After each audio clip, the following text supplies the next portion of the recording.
Shalom saudara, selamat pagi. Pasti saudara semuanya dalam keadaan penuh dengan sukacita dan damai sejahtera. Saat ini saya akan memberikan sharing mengenai masalah tidak boleh menghalangi kuasa Tuhan bekerja dalam kehidupan kita. Kita tahu saat ini bahwa kita di dalam pandemi yang sudah mulai daripada tahun lalu di awal tahun 2020. Banyak sekali tekanan, banyak sekali beban yang kita hadapi. Bahkan rasa takut yang mungkin mendera hidup kita. Tapi saudara nggak usah khawatir. Tuhan ada bersama dengan kita. Dan Dia pasti bekerja buat kita semuanya. Kita baca sama-sama di Matius 9 ayat 36. Demikian bunyinya. Melihat orang banyak itu, tergeraklah hati Yesus dan belas kasihan kepada mereka. Karena mereka lelah dan terlantar seperti domba yang tidak bergembala. Ada juga satu lagi di Kisah Para Rasul 10:38. Yaitu tentang Yesus dari Nazaret. Bagaimana Allah mengurapi dia dengan Roh Kudus dan kuat kuasa. Dia yang berjalan berkeliling sambil berbuat baik dan menyembuhkan semua orang yang dikuasai iblis. Sebab Allah menyertai dia. Nah saudara, Tuhan Yesus adalah pribadi yang sangat peduli kepada umatnya. Yesus amat care kepada kita semuanya. Apapun yang kita alami, Dia tahu. Apapun yang ada di dalam kita, Tuhan kita amat tahu saudara. Maka tidak usah khawatir bahwa di dalam kesulitan kita, di dalam beban kita, Tuhan itu akan bekerja. Bagaimana saat kita lemah, Dia bekerja begitu sempurna buat kita.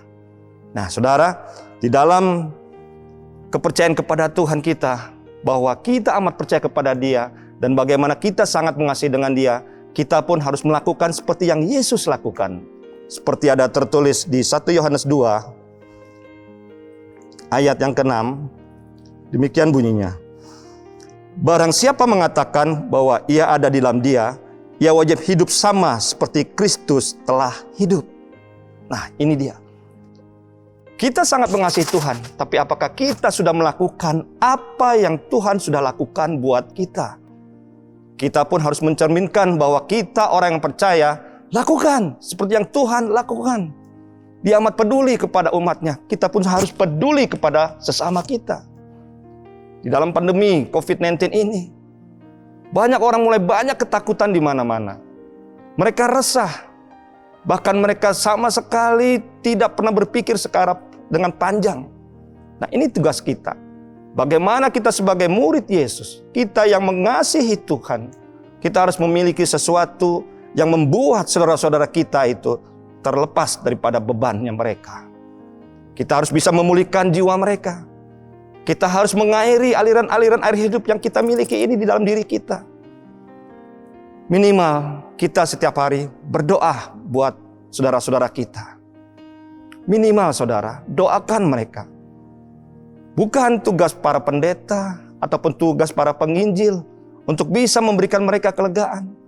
Tapi ini dia, kita yang mengasihi Tuhan dengan segenap hati kita, lakukan. Bahwa kita pun bisa membantu mereka di dalam kesulitan. Saudara, ada beberapa alasan mengapa kita bisa melakukan itu. Yang pertama, Tuhan sangat mengasihi umatnya. Tuhan sangat mengasihi jiwa-jiwa. Ini pun seperti kita. Kita pun harus bisa mengasihi saudara-saudara kita yang dimanapun mereka berada. Mereka yang sedang sakit. Mereka yang hilang pekerjaan. Mereka yang saat ini sedang ketar-ketir. Banyak sekali saudara. Mereka khawatir. Bagaimana dengan bulan depan? Bagaimana dengan bulan-bulan berikutnya? Di dalam pekerjaan mereka. Bagaimana mereka banyak yang melakukan sesuatu untuk mengejar target mereka. Mengejar target di dalam kehidupan mereka. Apalagi dalam pekerjaan mereka saudara. Banyak sudah saudara-saudara kita yang khawatir. Banyak yang terjebak di dalam masalah yang dialami saat ini. Nah inilah dia saudara. Bahkan banyak yang merasakan sudah kesakitan dengan pandemi seperti ini. Mereka yang terpapar pun juga. Bukan hanya mereka hanya seperti terpapar seperti biasa. Tapi dengan bahkan rasa beban yang ada dalam hati mereka. Dikotomi dengan pikiran-pikiran yang tidak baik. Nah inilah dia. Tugas kita. Bahwa kita sebagai orang yang mengasihi. Kita pun harus mengasihi mereka. Lakukan sesuatu buat mereka. Pasti mereka pun akan terlepas daripada bebannya. Yang kedua, kita percaya bahwa hidup kita adalah Tuhan yang punya. Saya yakin dan percaya Tuhan memiliki rancangan yang begitu penuh dengan damai sejahtera buat kehidupan kita. Nah, ini dia saudara. Jadi kita nggak perlu lagi khawatir, nggak perlu lagi kita merasakan bahwa kita di dalam beban berat ini. Apakah kita bisa lepas? Percaya bahwa Tuhan yang memiliki kehidupan kita, Dia yang berencana, Dia yang memutuskan dalam kehidupan kita. Mari kita lakukan tindakan-tindakan seperti Kristus ini yang mesti kita lakukan, saudara. Dia telah banyak menolong orang. Dia begitu peduli kepada sesama kita. Dan kita pun harus peduli siapapun mereka. Terutama kepada saudara-saudara kita. Mari saudara. Jadi di dalam keadaan kita seperti saat ini, masalah yang kita hadapi, masalah saudara, masalah saya, dan masalah kita semua. Ayo, kita harus bisa keluar dari masalah ini. Saya bawa saudara-saudara sekalian, bahwa di dalam masalah ini, tidak bisa menghalangi, bahkan menghambat kuasa Tuhan bekerja begitu sempurna di dalam kehidupan kita. Saya yakin dan percaya, saudara pasti bisa, dan kita pun pasti bisa hadapi ini semuanya.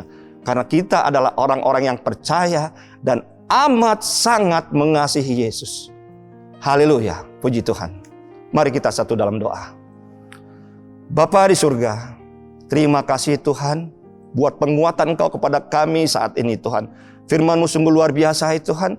Kami yakin dan percaya Tuhan. Saat ini umat-Mu Tuhan, anak-anak-Mu Tuhan di dalam mendapatkan masalah. Kami yakin dan percaya Tuhan, ada Tuhan menyertainya Tuhan. Ada Engkau bekerja begitu sempurna buat kami semuanya. Yang sakit Tuhan sembuhkan, yang lemah Tuhan kuatkan. Bahkan yang terbeban berat Engkau bisa berikan kelegaan Tuhan. Makasih Bapa. Kami juga berdoa untuk bangsa dan negara kami Indonesia ini Tuhan. Kami yakin dan percaya Tuhan, tidak akan terjadi kematian massal, tetapi terjadi pertobatan dan kesembuhan massal di Indonesia. Makasih Bapa di surga, Indonesia akan pulih Tuhan. Kami berdoa Pak Jokowi dan Pak Ma'ruf Amin Tuhan sebagai pemimpin bangsa ini. Berkati mereka, berikan hikmat marifat daripada Allah saja di dalam membawa bangsa ini Tuhan. Makasih Bapa di surga, terpujilah nama-Mu di dalam nama Yesus Kristus. Haleluya. Amin.